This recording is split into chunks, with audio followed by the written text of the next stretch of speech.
avoir une institution comme BBN qui est adaptée aux standards internationaux, qui est certifiée comme d'autres bureaux de contrôle dans la sous-région ou même ailleurs dans le monde.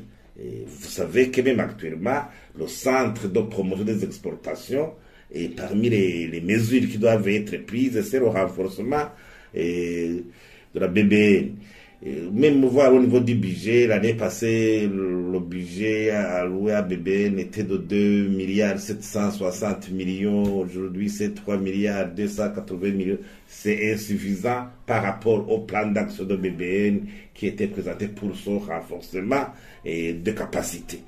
Donc, pour autant que le BBN n'aura pas de capacité, de l'expertise nécessaire, il y aura toujours des problèmes.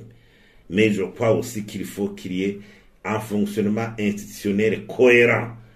Parce que même s'il advenait que le gouvernement passe à une mesure supérieure de suspendre la commercialisation d'un produit, il faut le faire pour qu'il n'y ait pas de dommages collatéraux.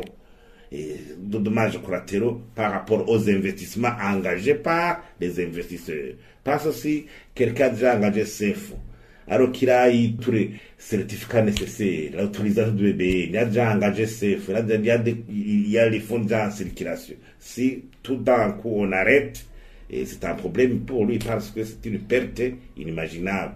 Tout cela alors relève de l'environnement des affaires. L'environnement des affaires, il y a la capacité institutionnelle qui garantit les activités économiques. Si une fois il y a des failles au niveau institutionnel, on expose aux investisseurs au risque lié à une faible capacité institutionnelle de prendre des mesures cohérentes, adéquates pour soutenir les investissements. Pour d'autres cas, il faut aussi analyser au niveau de l'éducation, au niveau de la culture des Burundais, la qualité d'alimentation. D'abord, vous savez que dans la culture burundaise, la consommation des boissons alcoolisées, c'est le centre de la culture, c'est le centre des relations humaines, des relations sociales.